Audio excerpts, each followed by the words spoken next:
Bom, em primeiro lugar, é emocionante voltar neste espaço, porque eu me lembro daqui quando era o quarto da Hilda, e tinha a cama bem aqui no meio, e depois, quando teve a mesa ali, com todas as coisas dela, com a máquina de escrever,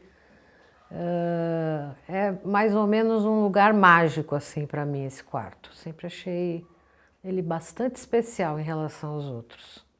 Num determinado momento, e depois eu descobri esse momento nas cartas em que ela trocava com meu pai, tem um determinado momento que ela fala que o Daniel começou a olhar para ela e conversar com ela e tal. Eu devia ter uns 5 anos, e é mais ou menos a época em que ela começa a brincar comigo com aquela história da meleca, né? Que a gente fazia a guerra de meleca e tal.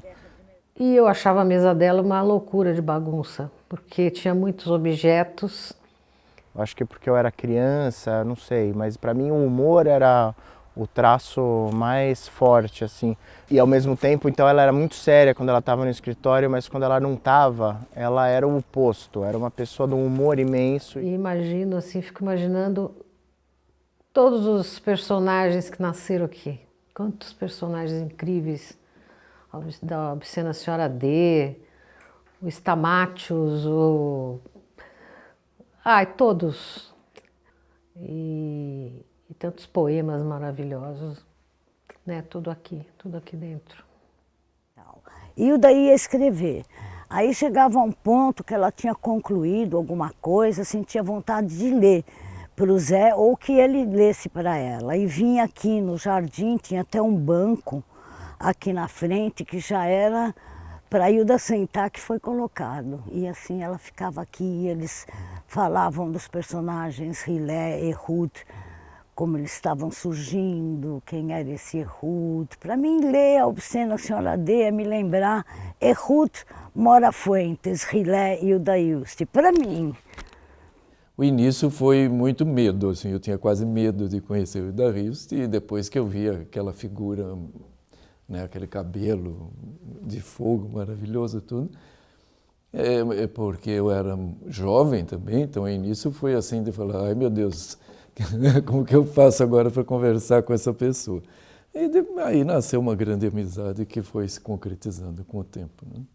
Era um grupo de 20 alunos que tinham medo da Hilda, eles se intimidavam com a Hilda, não que a Hilda intimidasse. Dada a erudição dela, todo mundo ficava calado com medo de falar besteira. E eu não tinha medo de falar besteira. E comecei a fazer perguntas para ela sobre aquele universo de várias tradições de conhecimento, não só a literatura, que ela falava com uma maestria muito grande. E a gente ficou conversando 19 anos. E quando ela olhava para você, ela fazia uma radiografia de você, assim, para saber quem você era. A Hilda, ela gostava de proporcionar a ideia da intimidade, sabe? Gostava de trazer a pessoa para si.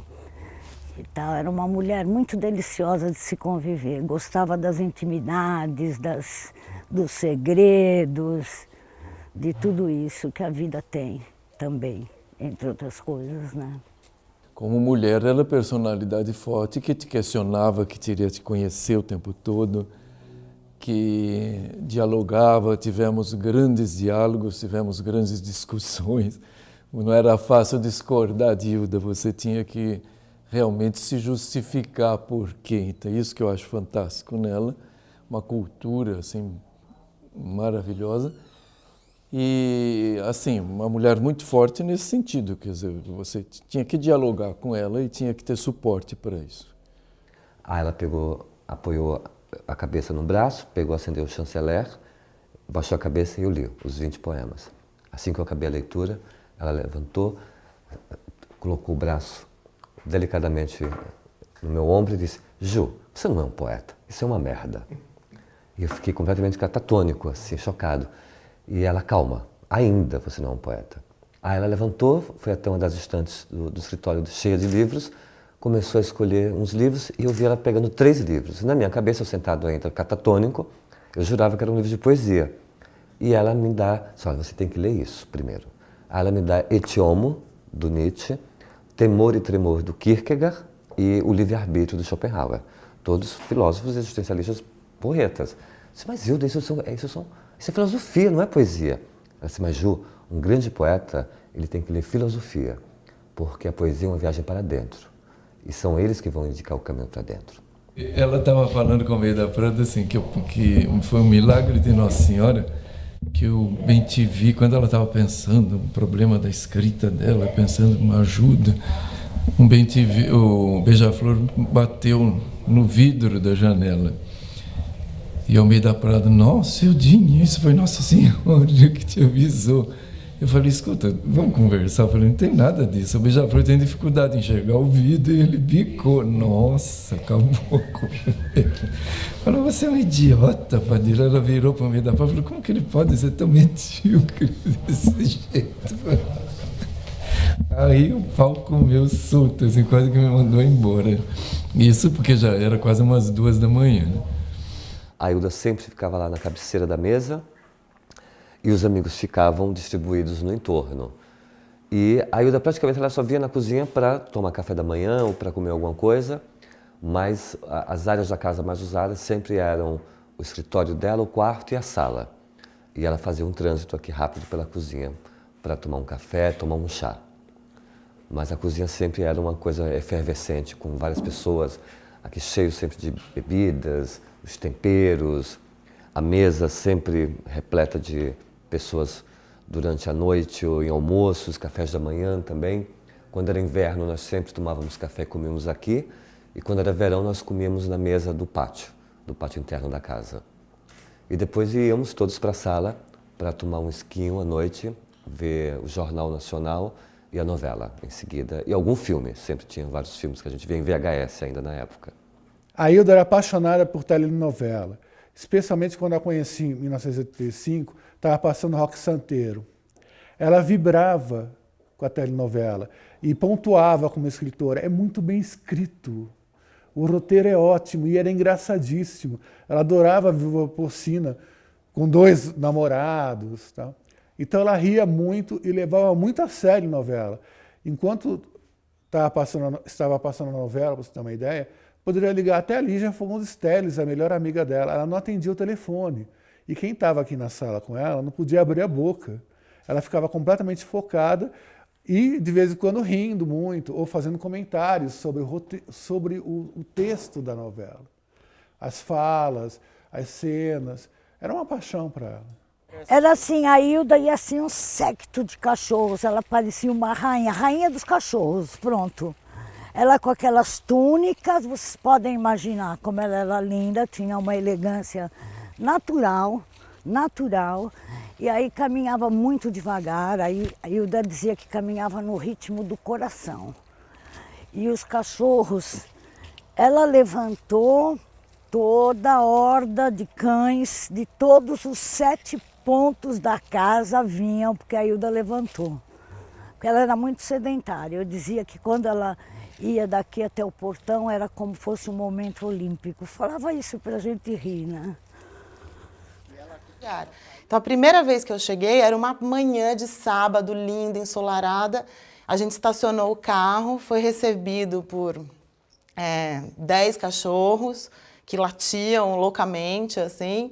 E a Hilda saiu da casa, ela estava com um vestido comprido, meio uma túnica. E ela olhou para mim e falou, como você chama? Eu falei, Ana. E ela apontou a cachorrinha e falou, ela também.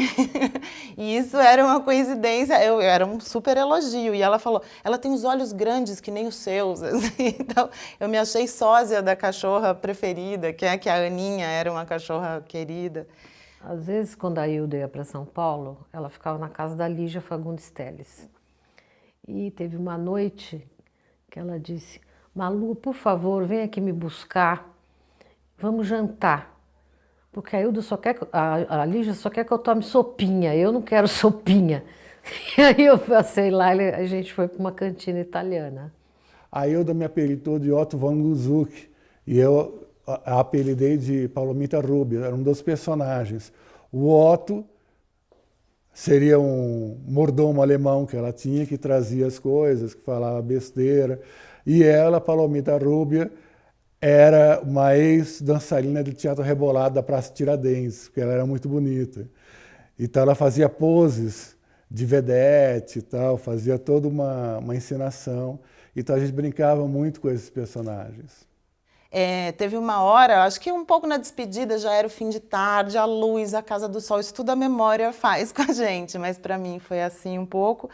Ela olhou para mim, a Hilda, e falou assim: você é uma moça muito bonita. Eu tinha 21 anos, né, nisso. Falou assim, você é uma moça muito bonita, você precisa dar muito, você precisa dar para todo mundo. E ela falou, você dá para todo mundo? Eu falei, bom, eu estou me esforçando, né? Com 21 anos ali, eu falei, não, eu estou me esforçando. E você, Hilda, você deu para todo mundo? Aí ela ficou muito séria e falou, não, eu só dei para quem vale. Não, eu dei para todo mundo. Hilda tinha um gestual, por exemplo, um gestual que era meio assim, um jeito de colocar os cabelos assim, para trás, que era como se ela não tocasse nos cabelos, era uma coisa linda, Hilda, maravilhosa. Tenho memória, fico comovida de me lembrar do ser Hilda Ilst. Imanente, né, dessa Casa do Sol, total, persistente, viva, eterna, como Mora Fuentes, Dante Casarini, Otto von Guzuck. Quem era a Hilda é uma pergunta que quanto mais eu investigo, mais parece que eu estou longe da resposta. Era uma espécie de mentora, de mestre. Eu sempre me coloquei na posição de discípula. Né? Era uma amiga, grande amiga, confidente. Eu contava muita coisa para ela. Ela também contava para mim. Para mim era assim o poeta falando com um aspirante a poeta, sabe? Mas para mim sempre foi a poeta maior, que eu acho, não só dos últimos tempos, mas de todos os tempos na nossa literatura. Eu acho que é uma poeta maior e como uma mulher muito forte. Às vezes até uma mulher difícil de se relacionar, uma personalidade muito forte. A Hilda, para mim, era um Dostoiévski. A Hilda, para mim, era o Joyce, era o James Joyce da língua portuguesa. Para mim, era a maior autora da língua portuguesa. É claro que tem Guimarães, que é maravilhoso, Clarice, autores incríveis, mas a Hilda, eu acho que ela se superava. Então, para mim, ela era o mito, né? Era a personificação de um escritor, na sua essência maior, né? Na sua disciplina diária de leitura, na sua dedicação extrema à escrita e ao ato de escrever, de ler. Então, para mim, a Hilda era o Joyce, era a representação do maior escritor, para mim, do século. Ela tem uma Hilda que sai dos livros e que é uma figura muito encantadora, mas tem a personagem que viveu nessa casa com essas pessoas e que deixou um legado de humor e sabedoria na convivência. E eu acho que hoje, 14 anos depois da morte dela, está surgindo uma outra Hilda que eu estou aprendendo a olhar também e que eu acho que nenhuma delas é excludente, mas eu acho que ela é essa mulher múltipla que se construiu, que construiu uma trajetória literária, uma personagem para si mesma. Sobretudo, eu acho que ela era uma mulher intensamente literária, tanto que eu acho que todas as coisas ligadas a ela tem a literatura como base. Eu acho que essa casa é uma criação literária, eu acho que a biografia dela, que as entrevistas, que as falas, que as correspondências, eu acho que está tudo impregnado dessa vontade de literatura que ela teve a vida toda. Para mim, a Hilda era uma mulher extremamente corajosa, com uma paixão total pela ideia da liberdade. E era essencialmente poeta o tempo inteiro e em tudo que ela expressava. Se a Hilda tem uma lição para passar, dessa mulher incrível que ela foi, mulher independente, que fez o que quis, que construiu uma obra, que soube construir uma obra com começo, meio e fim, e tão sólida, e tão poderosa, e tão medida, tão pensada, que eu acho que nada ali é por acaso. Eu acho que tem, olhando para essa personagem, o que me fica, que eu acho que é uma coisa muito importante para esse mundo que a gente vive hoje, é reconhecer uma espécie de mundo bizarro que a gente vive, de sofrimento, de tristeza, de pessimismo, que eu acho que ela tinha isso racionalmente, pelos leitores que ela lia e um pouco pela literatura que ela faz, mas sempre sobreviver com humor a isso, assim, né?